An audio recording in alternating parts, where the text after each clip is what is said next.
I mean, I feel like she's played in the same manner that she, has since she was, whether we were on the U16 team together, U19 team together. This was a highly anticipated game because it was going to be the first time that Caitlin Clark and Paige Bueckers would be going up against one another in the WNBA. For years, fans have debated who's better, Caitlin Clark or Paige Bueckers. But when these two finally met on a WNBA court for the first time, nobody expected what happened next. Clark didn't just silence her critics. She rewrote history again. The Indiana Fever beat the Dallas Wings 102-83. A record-breaking performance, a blowout victory, and a rivalry that may have just found its defining moment. But what exactly did Clark do that's never been done before? Stick around, because this story is bigger than basketball, and it's only just beginning. Caitlin Clark and Paige Bueckers weren't just rivals. They were destined for this. And a lot of people are saying, everything is she was Caitlin before Caitlin, she's better than Caitlin and all this stuff. That kind of stopped in the media. Caitlin Clark put up better numbers in the WNBA than Paige did in college. Two prodigies rising side by side, dominating high school, but choosing very different paths. Clark brought her swagger and deep-range firepower to Iowa, determined to put an overlooked program on the map. Bueckers chose UConn, stepping into a legendary dynasty with sky-high expectations. Their styles couldn't have been more different. Clark was electric and unpredictable, while Bueckers was smooth, efficient, almost effortless. Hey, Caitlin. You've known Paige since middle school, AAU. You guys were on the U19 World Cup team together. When their teams clashed in college, Clark got the better of Bueckers in the biggest moments, especially in that unforgettable NCAA tournament showdown where Clark dropped 41 points and sent UConn packing. The media hyped it, fans took sides, and analysts debated endlessly. But through it all, one question remained unanswered. When they finally met in the pros, who would take control? Whether it was me watching her in AAU, she's always just been smooth. She takes what the game gives her. Her midi has always been as nice as it's been this year. Last night, that question got its answer, but not in the way anyone expected. By the time the Indiana Fever tipped off against the Dallas Wings, the stakes felt massive. Clark and Bueckers' first WNBA face-off wasn't just another game.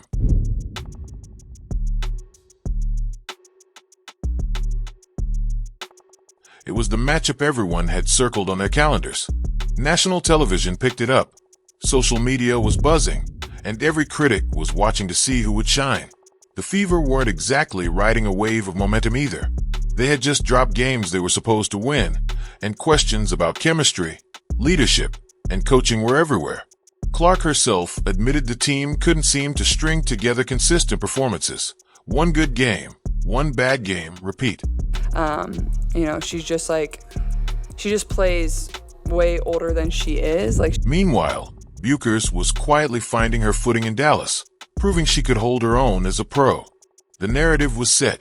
Clark, struggling under pressure, versus Bueckers, steady and efficient. The moment was here, but no one could predict what Clark was about to do next. From the opening tip, you could feel the tension. The first quarter was tight, both teams trading buckets, testing each other, looking for weaknesses. And Diana said it best. This kid's in for a rude awakening. And they all jumped over her, but they didn't read the whole thing that she said. But nobody's printing. Diana Taurasi was right. Clark looked sharp, but not yet dominant, getting her teammates involved, but holding back for now. Then, everything changed in the second quarter. Clark took control in a way that felt unstoppable. She pushed the pace relentlessly, threading impossible passes, launching deep threes, and setting the tone on both ends of the floor. The Fever exploded for 36 points in that quarter alone, outscoring Dallas by 21 points in just 10 minutes. This kid's on the wrong team. She's got the wrong skill set to handle the physicality of that league. The ball movement was surgical. Clark was finding Kelsey Mitchell in rhythm. Mitchell finished with a scorching 20 points. Natasha Howard ran the floor like a sprinter, dropping 18 points on nearly perfect shooting. Aaliyah Boston dominated inside, and Sophie Cunningham came off the bench adding energy and buckets, even notching her 1,500th career point during the game. I feel like this stretch, this is a big game for us. I think we've struggled in the fact that we're able to play one good game, and then we play a bad game, then we play a good game, then we play a bad game. So I think for us is we got to find a way to be able to stack really. Clark was the engine behind it all, dictating tempo, attacking at every opportunity, and orchestrating a performance that felt more like poetry than basketball. The Wings couldn't keep up. Every time they tried to slow her down, Clark simply found the open teammate or buried a deep jumper. By halftime, Indiana had set a franchise record with 64 points, the most any WNBA team had scored in a half this season. But Clark was just getting started. This game wasn't just about points on the scoreboard. It was about Clark proving she belongs at the highest level. By the final buzzer, Clark had put together a stat line that made history. 14 points, 13 assists, and 5 steals. She became the only player in WNBA history to record that combination twice in her career, and she's still just a rookie. Even more remarkable, she became the fastest player ever to reach 200 points and 100 assists in a season, doing it in just 12 games, a record pace that left no doubt about her ability to adapt and thrive. There is definitely something going on within the locker room, the front office. Something is off, man. This is the third situation in one game we have had involving Caitlin Clark and the coaching staff and pretty much another player. Critics who doubted her readiness or questioned her shot selection were suddenly quiet. Clark wasn't forcing shots. She was elevating everyone around her. Her teammates fed off her energy, her pace, her vision. You know, it can be frustrating when your shot isn't going in the way that you want it to, but then like I look at the box and it's like I'm really 4 shots away from having a really good game, a really good shooting game. The Fever looked like a completely different team, and it was all because their coach finally let Clark play her style of basketball. This performance wasn't just a win, it was a statement. Clark didn't just answer the critics, she silenced them. While Clark was orchestrating a masterpiece, Paige Bueckers quietly put together a solid game of her own, scoring 21 points and showing flashes of a smooth, efficient style that made her a star at UConn. But no matter how good Bueckers looked individually, she couldn't change the momentum. The Wings simply had no answer for Clark's total control of the game.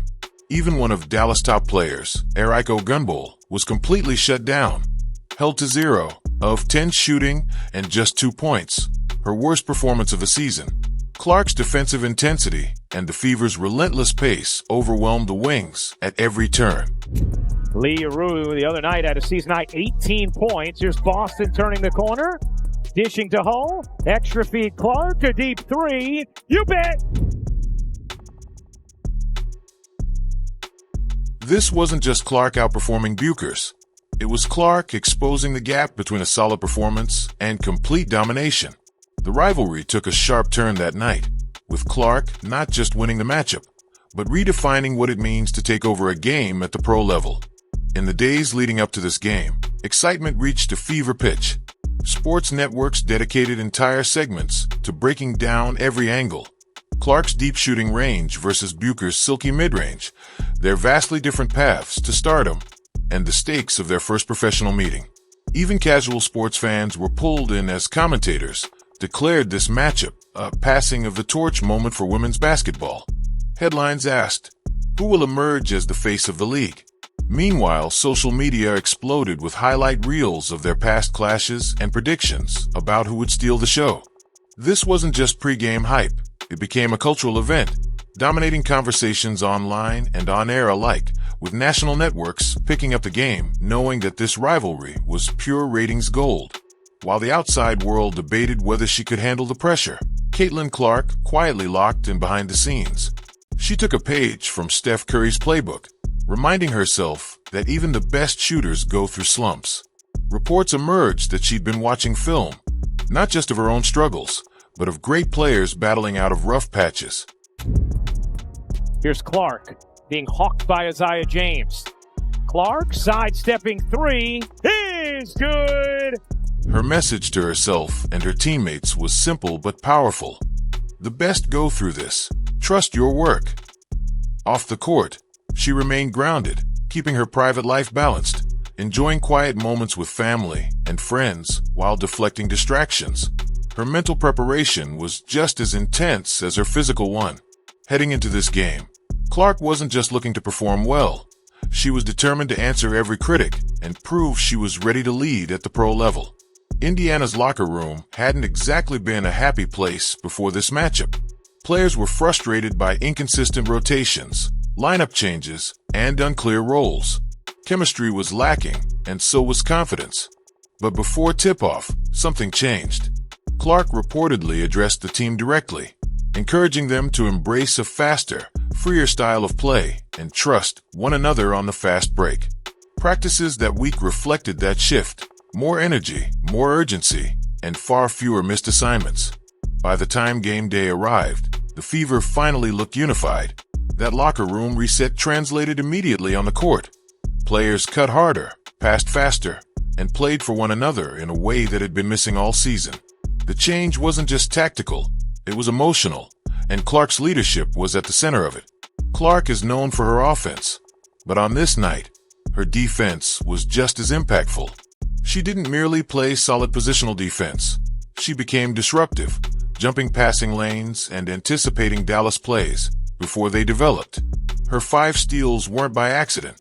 They were a product of preparation and relentless energy. Each turnover she created sparked a fever-fast break, and her defensive instincts helped fuel the team's record-breaking scoring runs. Analysts watching the game pointed out how she'd evolved beyond being just a scoring threat. She was now affecting the game on both ends of the floor. Even more impressive, she blocked a key shot during a Dallas run, igniting the crowd and her teammates at exactly the right moment. For Clark, this game wasn't just about proving she could score. It was about showing she could defend and lead a team on every possession. Stephanie White had come under criticism for weeks. Her half-court system seemed to stifle Clark's instincts, and it showed in Indiana's inconsistent performances. But before this game, White reportedly told her staff, "We have to let Caitlin be Caitlin." The coaching pivot was clear from the opening minutes. Clark was given full freedom to dictate the pace, push in transition, and orchestrate the offense on her terms. The result? A second-quarter explosion that saw Indiana drop 36 points in 10 minutes and break the franchise record for points in a half. It was the kind of basketball Clark had wanted to play all season, and it worked. After the game, White admitted that putting the ball in Clark's hands and trusting her instincts was the key to unlocking the Fever's potential. It wasn't just a coaching adjustment. It was a turning point that may define the rest of Indiana's season. Clark's brilliance didn't just show up in her own stats. It elevated the entire team. Kelsey Mitchell, who had struggled for consistency, suddenly looked like an all-star again, finishing with 20 points on efficient shooting. Natasha Howard played her most aggressive game of the season, running the floor, attacking the rim, and feeding off Clark's pace for 18 points.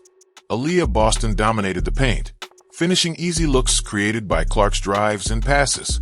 And Sophie Cunningham came off the bench and contributed 13 critical points, even hitting a milestone by surpassing 1,500 career points. More than just individual performances, the Fever looked like a connected, dangerous unit for the first time all season. Clark's leadership didn't just help her shine. It unlocked the best version of every teammate on the floor.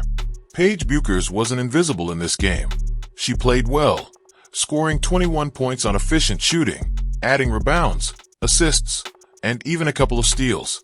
She showcased the same calm, calculated style that made her a college legend. But despite her solid numbers, Bueckers couldn't slow Indiana's momentum or match Clark's impact. At key moments, she lacked the aggression needed to turn the tide, and Dallas offense stalled while Indiana ran wild. After the game, Bueckers fielded tough questions from the media about turnovers and defensive breakdowns, a stark contrast to the praise heaped on Clark. It's clear Bueckers will adjust and rise to the challenge in future matchups. But in this first WNBA chapter of their rivalry, she simply couldn't keep pace. Before this game, Indiana's season felt like it was hanging in the balance. Playoff hopes were shaky, chemistry was questionable, and momentum was lacking. But after this win, everything feels different. Analysts immediately began projecting the Fever as playoff sleepers, calling them one of the league's most dangerous fast-paced teams if they stick to this blueprint. Clark's leadership, White's coaching pivot, and the improved chemistry now make Indiana a team no one will want to face down the stretch. With upcoming games against Connecticut and New York, Indiana suddenly has an identity, and it's built around Clark's pace, vision, and confidence. This victory didn't just secure a win in the standings, it may have altered the entire trajectory of their season. This is just chapter 1 of what promises to be a rivalry for the ages. The next Clark versus Bueckers matchup is already circled on calendars. It's coming soon, and ticket demand has soared so high that the game was moved to a larger arena to accommodate the hype. Fans know Bueckers will come back with adjustments, looking to flip the script, while Clark will aim to prove that this wasn't a one-off performance. The stakes will only rise as the season progresses, and with both players already delivering must-watch moments, this rivalry is quickly becoming the new centerpiece of the WNBA. The future isn't just bright, it's electrifying. Caitlin Clark made WNBA history by becoming the fastest player ever to reach 200 points and 100 assists, achieved in just 12 games. She hit the 200-point mark with her 14th point during the game, and that same night, she crossed 100 assists. These numbers are astonishing when you consider she's averaging nearly 17 points and 9 assists per game while playing fewer minutes due to injury earlier in the season. After the game, Clark admitted her shooting wasn't perfect, but emphasized that her team's balance was key. "When we have 5 players in double figures, we're going to be pretty hard to beat," she said. This milestone wasn't just a box score accomplishment, it was a statement that she's ready to lead, even as a rookie. The Indiana Fever came into this season with sky-high potential but rocky execution. A new coach, a superstar rookie, and big expectations all added pressure, and the team started with uneven performances.